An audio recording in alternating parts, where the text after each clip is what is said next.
السلام عليكم ورحمة الله.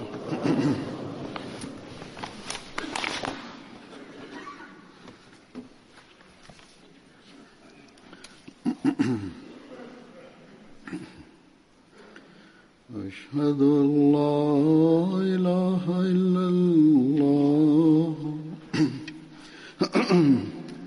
أشهد أن لا إله إلا الله وحده لا شريك له. وأشهد أن محمدا عبده ورسوله. أما بعد فأعوذ بالله من الشيطان الرجيم. بسم الله الرحمن الرحيم. الحمد لله رب العالمين. الرحمن الرحيم. مالك يوم الدين. إياك نعبد وإياك نستعين. اهدنا الصراط المستقيم. صراط الذين أنعمت عليهم غير المغضوب عليهم ولا الضالين.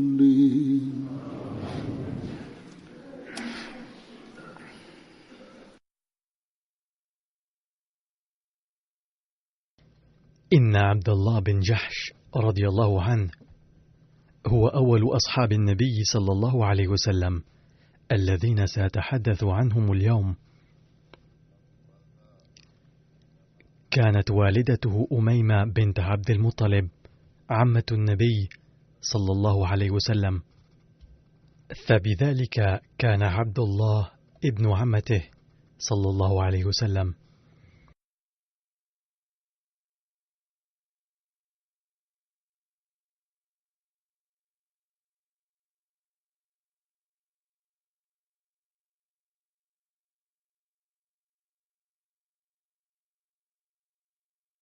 لقد أسلم عبد الله قبل ذهاب النبي صلى الله عليه وسلم إلى دار الأرقم.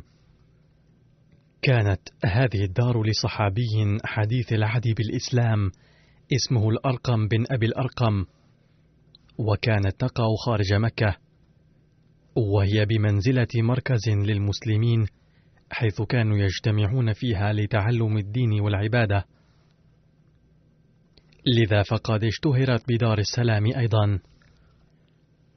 وظلت هذه الدار مركزا في مكة إلى 3 سنين يتعبد فيها المسلمون بصمت، ويعقد النبي صلى الله عليه وسلم فيها المجالس. وعندما أسلم عمر رضي الله عنه بدأ المسلمون يخرجون إلى العلن. لقد جاء في رواية أن عمر رضي الله عنه كان آخر من أسلم في هذه الدار.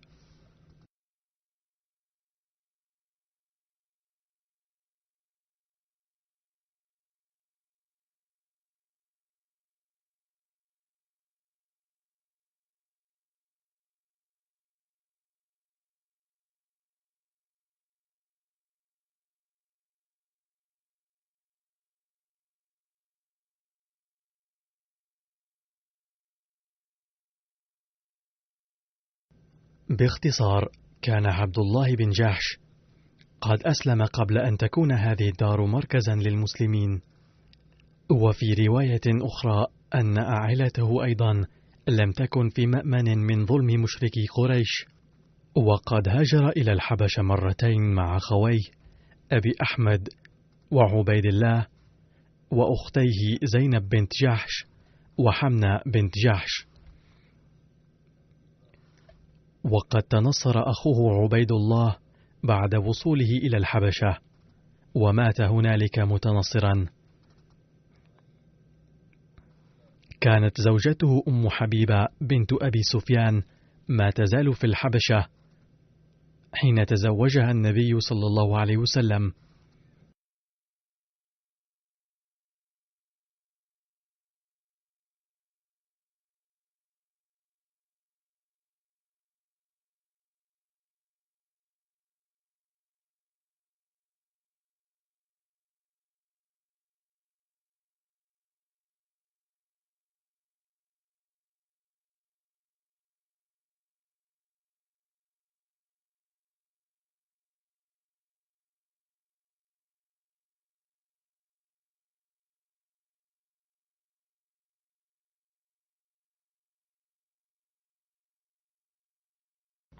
لقد جاء عبد الله بن جحش إلى مكة قبل الهجرة إلى المدينة، ثم جاء إلى المدينة مع قبيلته بني غنم بن دودان الذين كانوا قد أسلموا كلهم.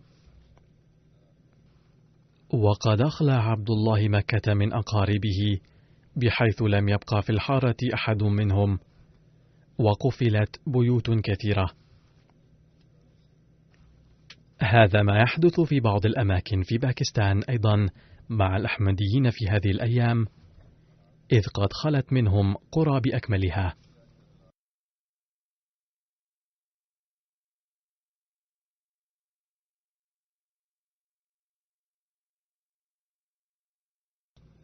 قال ابن إسحاق: لما خرج بنو جحش بن رئاب من دارهم عدا عليها أبو سفيان بن حرب فباعها من عمرو بن علقمة. فلما بلغ بني جحش ما صنع أبو سفيان بدارهم ذكر ذلك عبد الله بن جحش لرسول الله صلى الله عليه وسلم، فقال له رسول الله صلى الله عليه وسلم: ألا ترضى يا عبد الله أن يعطيك الله بها دارا خيرا منها في الجنة؟ قال: بلى. فقال الرسول صلى الله عليه وسلم: فذلك لك.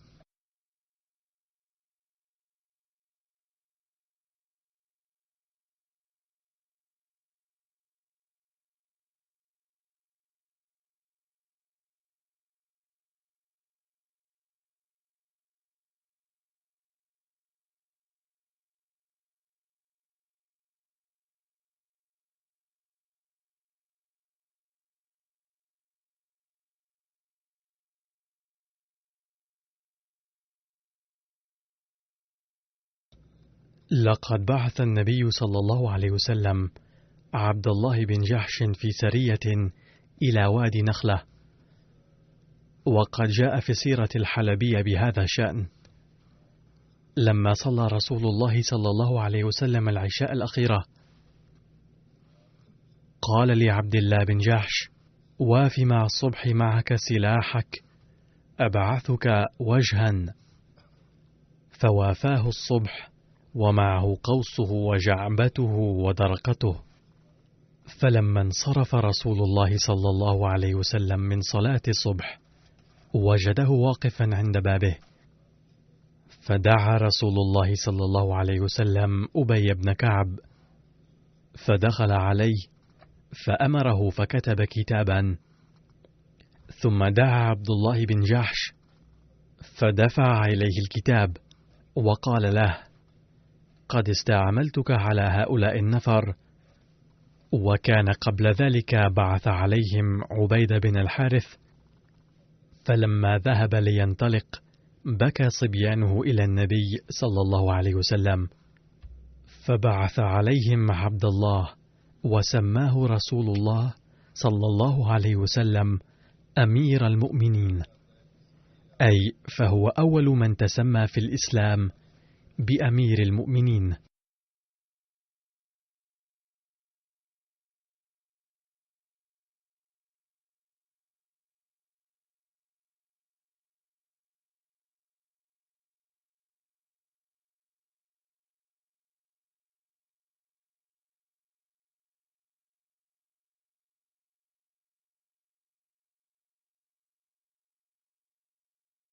يقول سيدنا المصلح الموعود رضي الله عنه: في شرح الآية: يسألونك عن الشهر الحرام قتال فيه.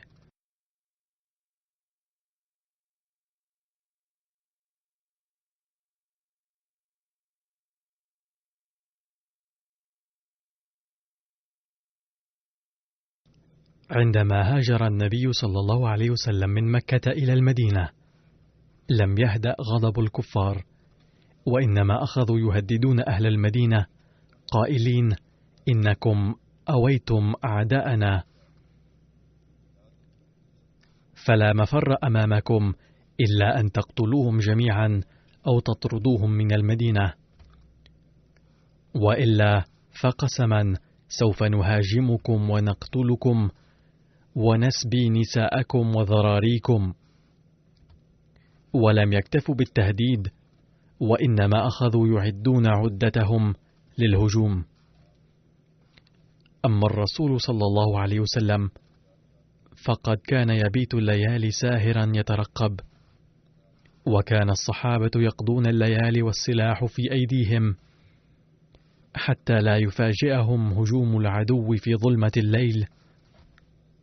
ونظرا لذلك شرع النبي صلى الله عليه وسلم يعقد الاتفاقيات مع القبائل المجاورة للمدينة لينصر المسلمين إذا اقتضت الضرورة، كما أنه بناء على أخبار استعداد قريش لمهاجمة المدينة بعث 12 من صحابته بقيادة عبد الله بن جحش في السنة 2 الهجرية إلى مكان يدعى وادي نخلة، وأعطاه رسالة وأمره أن يفتحها ويقرأها بعد يومين. ولما فتح الرسالة وجد فيها أمر النبي صلى الله عليه وسلم أن أقيموا في وادي نخلة وأفيدونا بأخبار قريش.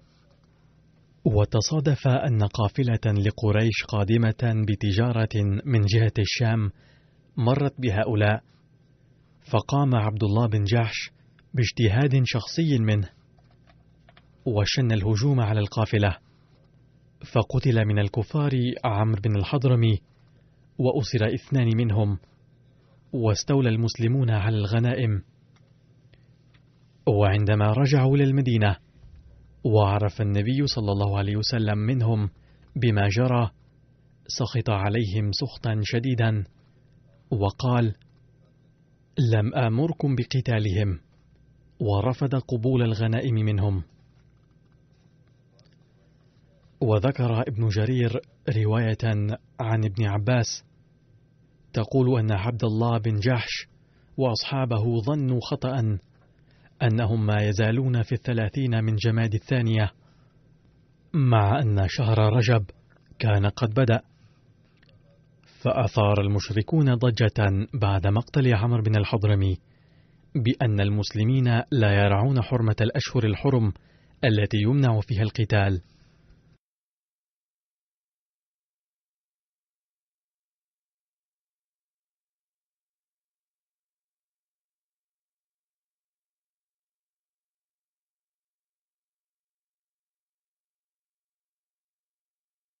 يقول المصلح الموعود رضي الله عنه: إن الله تعالى قد رد في هذه الآية على اعتراض الكفار وقال ما مفاده.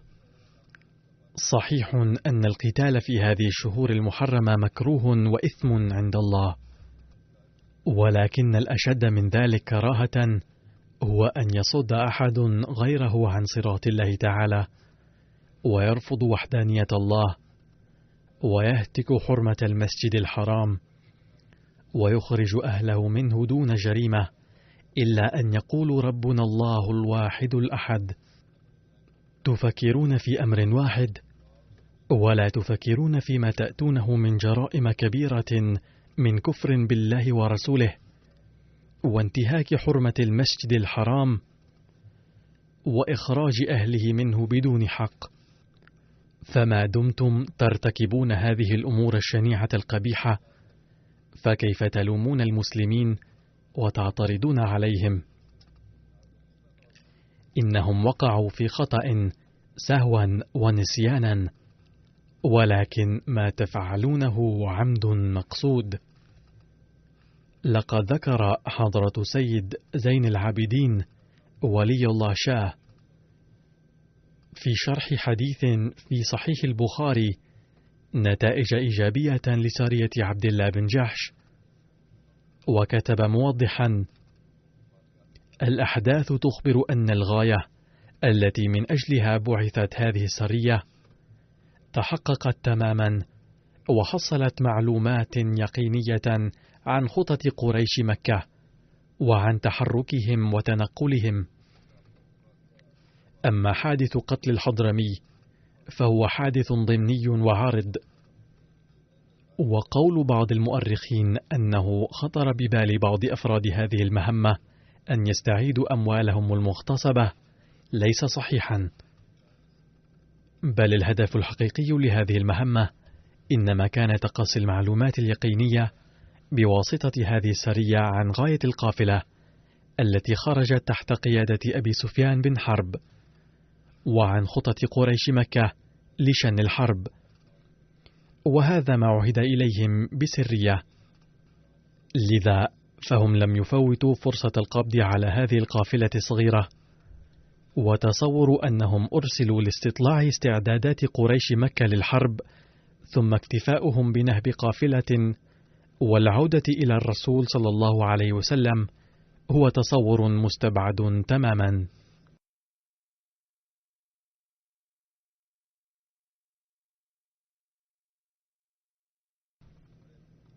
كان عبد الله بن جحش صحابيا عظيما، وكان ابن عمة الرسول صلى الله عليه وسلم، فانتخبه النبي صلى الله عليه وسلم لهذه المهمة لكونه جديرا بالثقة وموضع سر.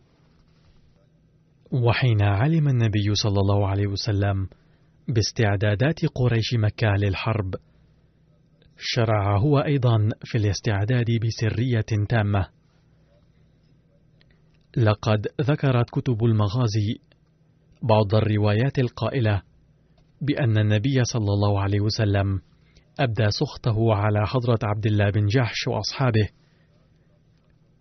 ولكن هذا السخط كان جائزا في وضع كهذا، حيث كان من المحتمل أن تقع فتنة، ولكن في كثير من الأحيان قد تقع بعض الأمور التي تبدو في ظاهرها أخطاء، ولكنها تصدر بمشيئة الله تعالى، وتظهر بعض الأحداث البسيطة نتائج عظيمة.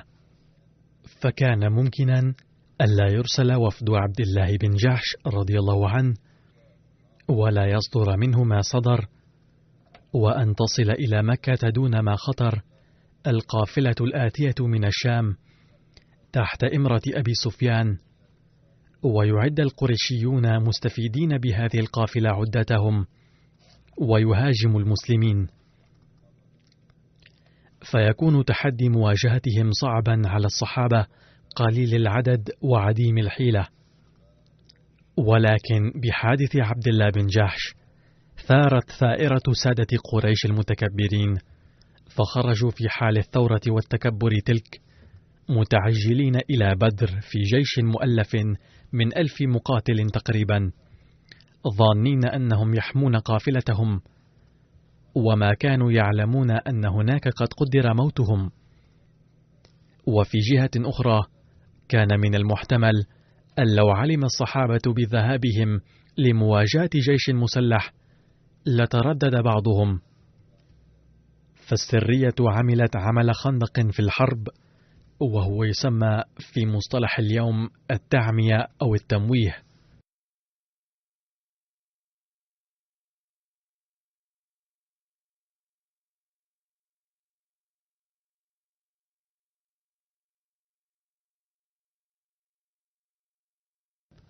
ورد في التاريخ أن حب الله وحب الرسول صلى الله عليه وسلم أغنى عبد الله بن جحش عن الدنيا كلها، وإن كان يتمنى شيئا فهو التضحية بنفسه في سبيل الله، فتحققت أمنيته هذه وصار معروفا باسم المجدع في الله. وتفصيله أنه دعا الله قبل استشهاده، فكيف تقبل دعاؤه؟ حادث دعائه قبل استشهاده معروف.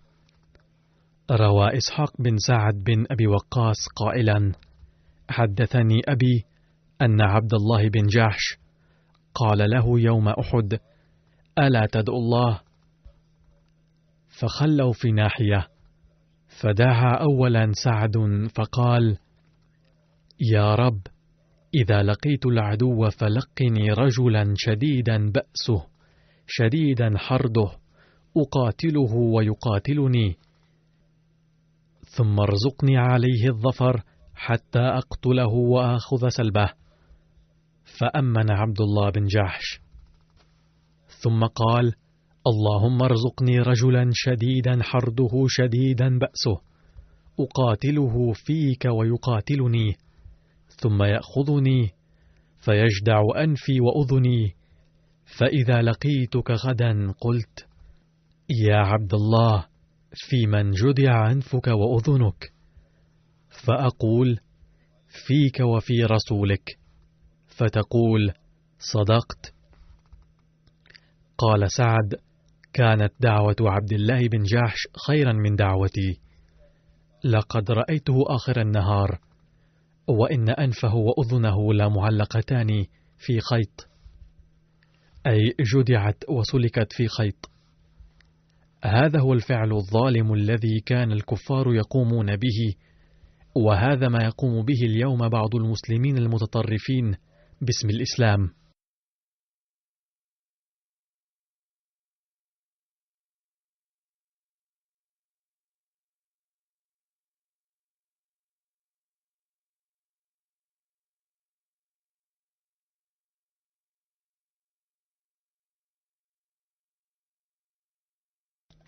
وعن المطلب بن عبد الله بن حنطب أن رسول الله صلى الله عليه وسلم يوم خرج إلى أحد نزل عند الشيخين، وهو موضع قريب من المدينة. بات صلى الله عليه وسلم هناك، فأصبح فجاءته أم سلمة بكتف مشوية فأكلها، ثم جاءته بنبيذ فشرب، وأظن أنه شراب مثل هريرة، ثم أخذه رجل من القوم فشرب منه، ثم أخذه عبد الله بن جحش فعب فيه، فقال له رجل: أعطني بعض شرابك، أتدري أين تغدو؟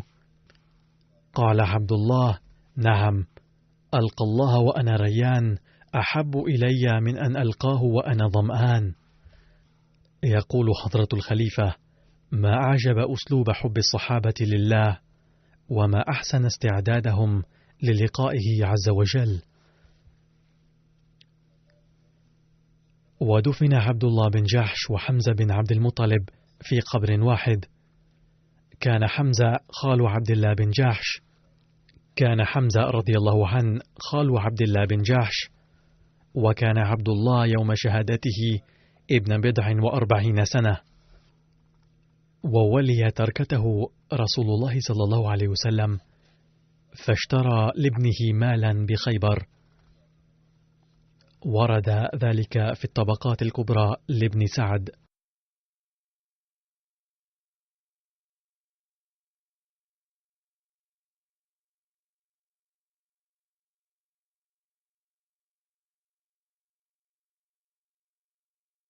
كان عبد الله بن جحش ذا رأي سديد، وكان ممن استشارهم رسول الله صلى الله عليه وسلم يوم بدر.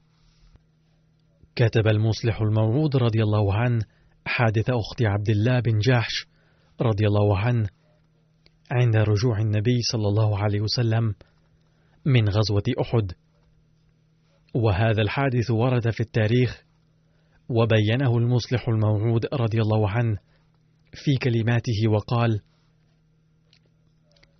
نرى في غزوة أحد كيف أن رسول الله صلى الله عليه وسلم أبدى نموذج علو الهمة والأخلاق الفاضلة، وواسى الناس وجبر خواطرهم. يتبين من هذه المعركة أنه صلى الله عليه وسلم كان على أعلى مستوى من الأخلاق، كما ظهرت في هذه الحرب تضحيات الصحابة عديمة المثال. يقول حضرته: أنا بصدد رواية أحداث ذلك الوقت الذي كان النبي صلى الله عليه وسلم راجعا فيه إلى المدينة بعد انتهاء المعركة، وإن نساء المدينة اللواتي كنا قد سمعنا خبر استشهاده خرجنا لاستقباله على مسافة من المدينة بعد تلقيهن خبر وصول جثته، وكانت من بينهن حمنة بنت جحش أخت زوجته، وكان قد استشهد 3 من أقرب أقربائها في هذه الغزوة. فلما رآها النبي صلى الله عليه وسلم قال: احتسبي فقيدا لك. وهذا تعبير عربي يعني أنني أخبرك أن أحد أحبائك قد مات أو استشهد. سألت حمنة بنت جحش عمن استشهد من أقاربها، فقال النبي صلى الله عليه وسلم: خالك حمزة. قالت: إنا لله وإنا إليه راجعون. ثم قالت: رفع الله درجاته، ما أروع ما لقيه. ثم قال النبي صلى الله عليه وسلم: احتسبي آخر. فسألت حمنة عمن يكون. قال النبي صلى الله عليه وسلم: أخوك عبد الله بن جحش. فقالت: إنا لله وإنا إليه راجعون. ثم قالت: الحمد لله، ما أروع ما لقيه. ثم قال النبي صلى الله عليه وسلم: يا حمنة احتسبي آخر. فسألت عمن يكون أيضا. قال النبي صلى الله عليه وسلم: لقد استشهد زوجك. فسالت عيناها بالدموع، فقالت: وحرباه. فقال النبي صلى الله عليه وسلم: إن للزوج من المرأة لشعبة ما هي لشيء. فلما أخبرها باستشهاد خالها قالت: إنا لله وإنا إليه راجعون. ولما أخبرها عن استشهاد أخيه قالت أيضا: إنا لله وإنا إليه راجعون. ولكن لما أخبرها عن استشهاد زوجها تنهدت تنهيدة عميقة وقالت: وحرباه، ولم تتمالك دموعها وأبدت حزنها. ثم قال صلى الله عليه وسلم أن المرأة في مثل هذا الوقت تنسى عز أقاربها حتى تنسى الذين تربطها بهم علاقة الدم، إلا أنها لا تستطيع أن تنسى زوجها المحب. ثم سأل صلى الله عليه وسلم حمنة: لماذا قلت وحرباه عند سماعك خبر وفاة زوجك؟ قالت: يا رسول الله، ذكرت يتم ولده، فمن سيعتني بهم بعده؟ يقول حضرته: إذا كان الزوج محبا فالزوجة تذكره عموما، ولكن كانت حمنة يهمها أولاد زوجها وذكرت ذلك. وفي ذلك درس للأزواج في عصرنا هذا، فيجب أن يكون الرجال أزواجا محبين والنساء أمهات حريصات على أولادهن، ولا يمكن أن يكون الرجال أزواجا محبين إلا بأدائهم حقوق أزواجهم وأولادهم، وهو أمر تكثر الشكاوي حوله اليوم. وبهذا الخصوص يقال أن الحقوق لا تؤدى. ثم ما أروع رد النبي صلى الله عليه وسلم عليها إذ قال: أبدلك الله بخير منه رعاية لأطفالك. فكانت نتيجة دعائه صلى الله عليه وسلم أن تزوجت حمنة من طلحة، فولدت منه محمدا بن طلحة. وورد في كتب التاريخ أن طلحة لم يكن يحب ابنه محمدا حبه لأولاد حمنة من زوجها الأول. وكان الناس يقولون: ليس أفضل من طلحة رعاية لأولاد الآخرين، وكان ذلك نتيجة دعاء النبي صلى الله عليه وسلم.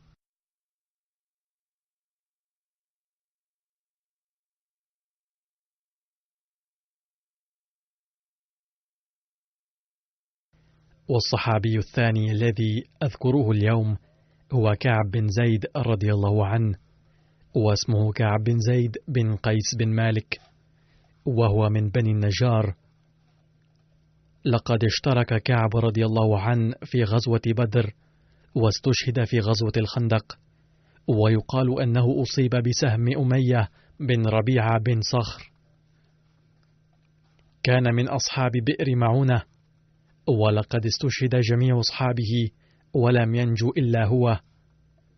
وبئر معونة مكان بعث النبي صلى الله عليه وسلم إليه 70 من صحابته، ومعظمهم كانوا حفاظا للقرآن وقراؤه، وقد استشهدوا خداعا من أهل هذه المنطقة، ولم ينج منهم إلا كعب الذي صعد الجبل.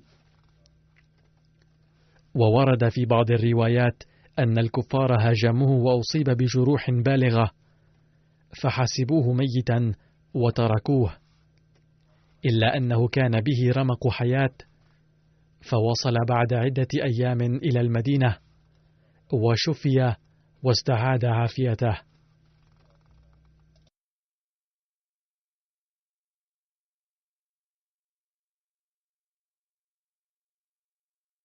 الصحابي الثالث الذي يذكره هو صالح شقران. اسمه صالح، ولقبه الذي عرف به هو شقران، وكان حبشيا ومولى لعبد الرحمن بن عوف. أراده رسول الله صلى الله عليه وسلم لخدمته، فاشتراه من عبد الرحمن. وفي بعض الروايات أن عبد الرحمن أهداه إلى النبي صلى الله عليه وسلم. شهد صالح شقران بدرا وهو مملوك، فلم يسهم له النبي صلى الله عليه وسلم، بل استعمله على الأسرى، فجزاه كل رجل له أسير، فأصاب أكثر مما أصاب رجل من القوم من المقسم، أي لم ينل سهما من الغنائم، إلا أنه بهذا الطريق نال أكثر مما أصاب من كان له سهم في الغنائم. لقد اعتقه النبي صلى الله عليه وسلم بعد غزوة بدر. يقول جعفر بن محمد صادق: كان شقران من بين أهل الصفة الذين كانوا يجلسون على باب النبي صلى الله عليه وسلم.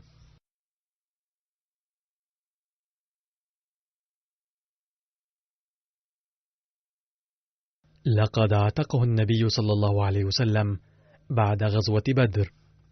يقول جعفر بن محمد صادق: كان شقران من بين أهل الصفة الذين كانوا يجلسون على باب النبي صلى الله عليه وسلم. لقد تشرف بأن كان في من حضر غسل النبي صلى الله عليه وسلم ودفنه. قال ابن عباس: غسل النبي صلى الله عليه وسلم في قميصه الذي توفي فيه، وكان من الذين نزلوا في قبر رسول الله صلى الله عليه وسلم علي بن أبي طالب، والفضل بن العباس، وقثم بن العباس، وشقران، وأوس بن خولي. ويقول شقران: والله لقد فرشت في قبر النبي صلى الله عليه وسلم قطيفته. وبحسب رواية صحيح مسلم كانت قطيفة حمراء يلبسها النبي صلى الله عليه وسلم ويفترشها.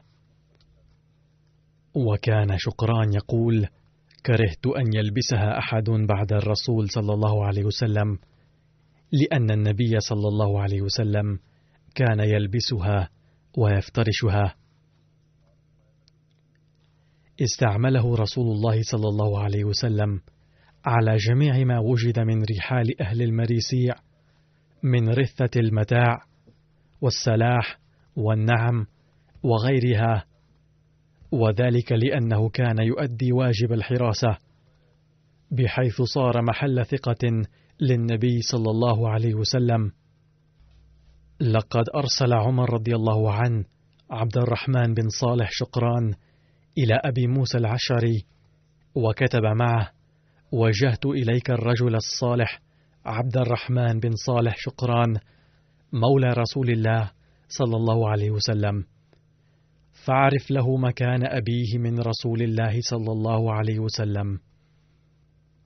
هذه هي المكانة التي وهبها الإسلام للعبيد، بحيث لم يعتقهم من العبودية فقط، بل أصبح أولادهم أيضا جديرين بالاحترام.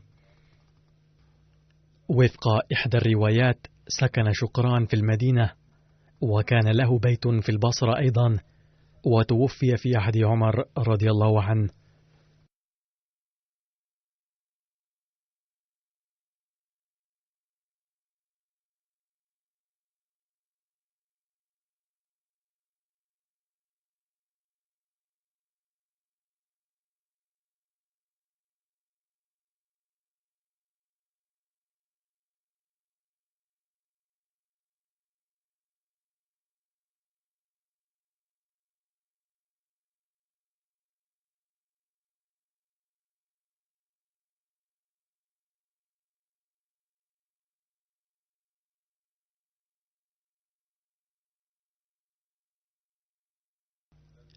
والصحابي الآخر الذي أذكره هو مالك بن الدخشم، الذي كان من بني غنم بن عوف من الخزرج. كان له من الولد ابنة اسمها الفريعة. اختلف العلماء في شهوده بيعة العقبة، فقال موسى بن عقبة وابن أسحاق أنه شهدها. على كل حال، هذه النقاشات تجري دوما بين العلماء. لقد شارك سيدنا مالك بن الدخشم بعد ذلك في جميع الغزوات.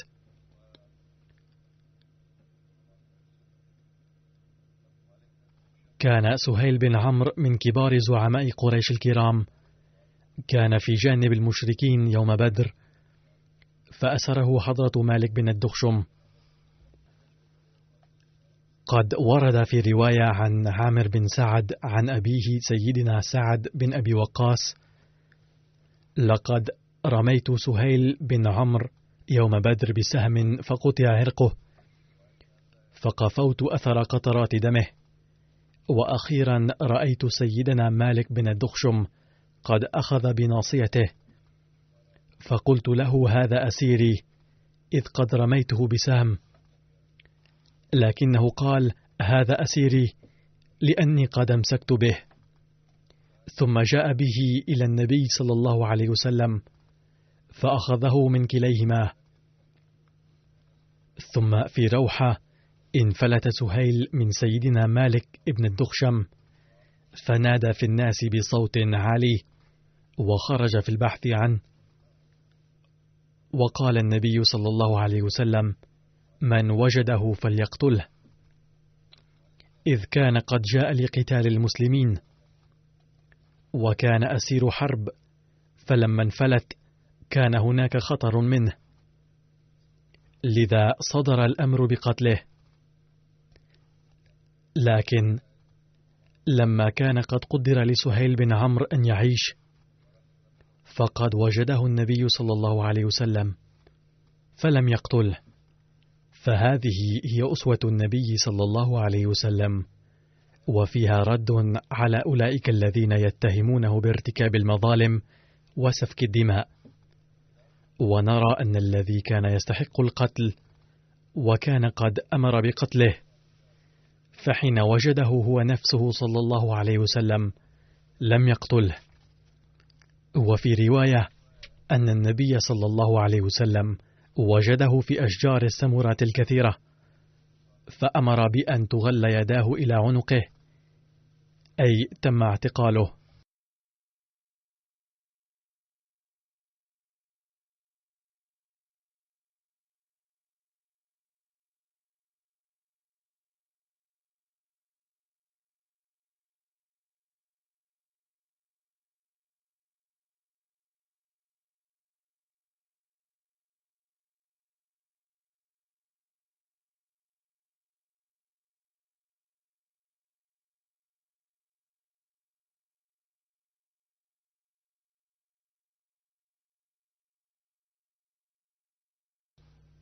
في صحيح البخاري رواية أن عتبان بن مالك وهو من أصحاب رسول الله صلى الله عليه وسلم ممن شهد بدرا من الأنصار أنه أتى رسول الله صلى الله عليه وسلم فقال: يا رسول الله، قد انكرت بصري وأنا أصلي لقومي، فإذا كانت الأمطار سال الوادي الذي بيني وبينهم لم أستطع أن آتي مسجدهم فأصلي بهم، ووددت يا رسول الله أنك تأتيني فتصلي في بيتي فأتخذه مصلاه. قال: فقال له رسول الله صلى الله عليه وسلم: سأفعل إن شاء الله. قال عتبان: فغدا رسول الله صلى الله عليه وسلم وأبو بكر حين ارتفع النهار، فاستأذن رسول الله صلى الله عليه وسلم فأذنت له، فلم يجلس حتى دخل البيت، ثم قال: أين تحب أن أصلي من بيتك؟ قال: فأشرت له إلى ناحية من البيت، فقام رسول الله صلى الله عليه وسلم فكبر، فقمنا فصفنا فصلى ركعتين ثم سلم. قال: وحبسناه على خزيرة صنعناها له. قال: فآب في البيت رجال من أهل الدار ذو عدد، فاجتمعوا، فقال قائل منهم: أين مالك بن دخيشين؟ فقال بعضهم: ذلك منافق لا يحب الله ورسوله. ربما قال ذلك لأنه لم يحضر رغم إقامته في الحي نفسه. فقال رسول الله صلى الله عليه وسلم: لا تقل ذلك، ألا تراه قد قال لا إله إلا الله يريد بذلك وجه الله؟ قال: الله ورسوله عالم. قال: فإنا نرى وجهه ونصيحته إلى المنافقين. وربما كان بسبب لين طبعه يريد أن ينصح المنافقين ويقربهم إلى الإسلام، ومن ثم كان يكن لهم المواساة، مما أدى إلى نشوء سوء فهم في الصحابة. قال رسول الله صلى الله عليه وسلم: فإن الله قد حرم على النار من قال لا إله إلا الله يبتغي بذلك وجه الله. البخاري. وفي هذه الرواية رد على أولئك العلماء المزعومين الذين يصدرون فتاوى التكفير ويمارسون المظالم على الأحمديين من هذا المنطلق، وإن فتاوى هؤلاء العلماء المزعومين نفسها قد دمرت أمن البلاد الإسلامية وسلامها. ففي باكستان هذه الأيام ينشط تنظيم لبيك يا رسول الله، وهم يرفعون هتافات لبيك يا رسول الله، لكنهم خلافا لهدي النبي صلى الله عليه وسلم لا تقولوا لمن قال لا إله إلا الله لست مسلما، فإن الله قد حرم على النار من قال لا إله إلا الله يبتغي بذلك وجه الله. يقولون لنا لستم مسلمين لأنكم لا تقولون ذلك ابتغاء وجه الله. أفهم أعلم بما في القلوب من النبي صلى الله عليه وسلم؟ حفظ الله القوم وأنقذهم من هؤلاء.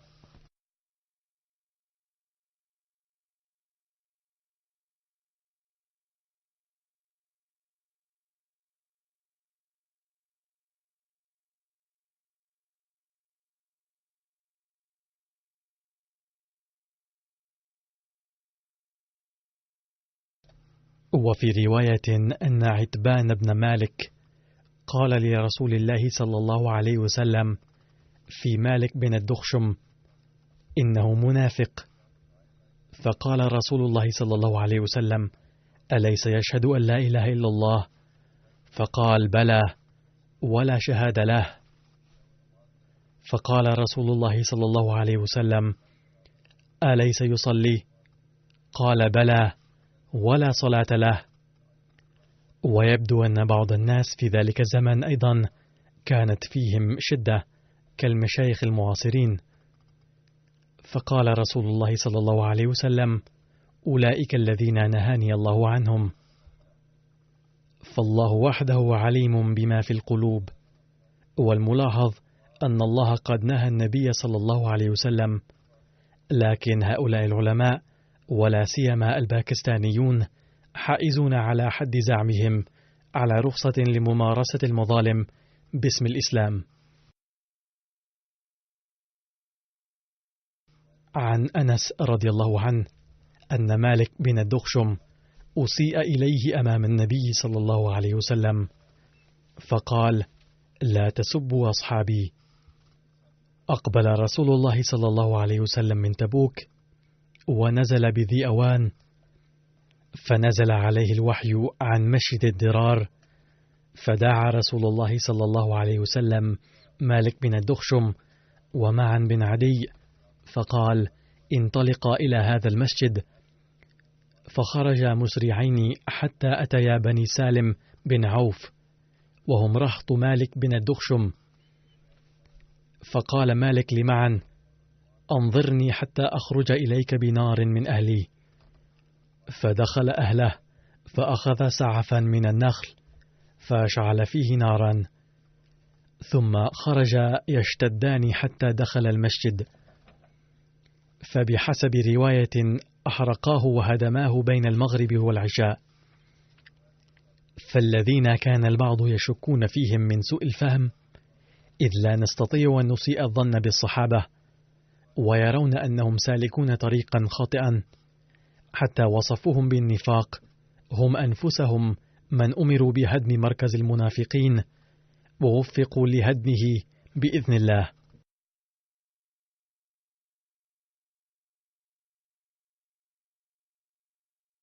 رفع الله درجات هؤلاء الصحابة على الدوام، ووفقنا لفحص أنفسنا لنعرف ما الذي أمرنا الله تعالى به، ولأي مدى نستجيب له في ذلك.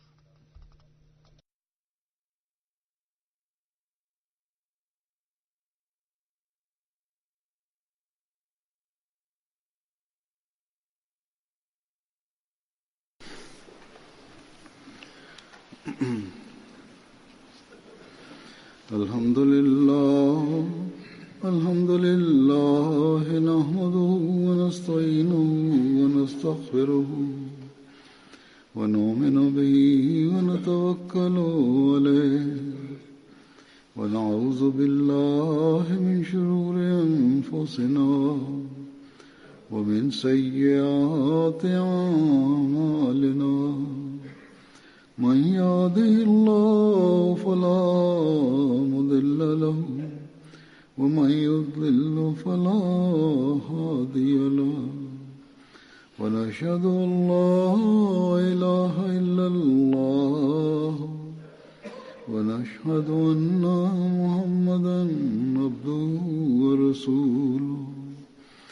عباد الله رحمكم الله، إن الله يأمر بالعدل والإحسان وإيتاء ذي القربى وينهى عن الفحشاء والمنكر والبغي يعظكم لعلكم تذكرون. اذكروا الله يذكركم وادعوه يستجب لكم ولذكر الله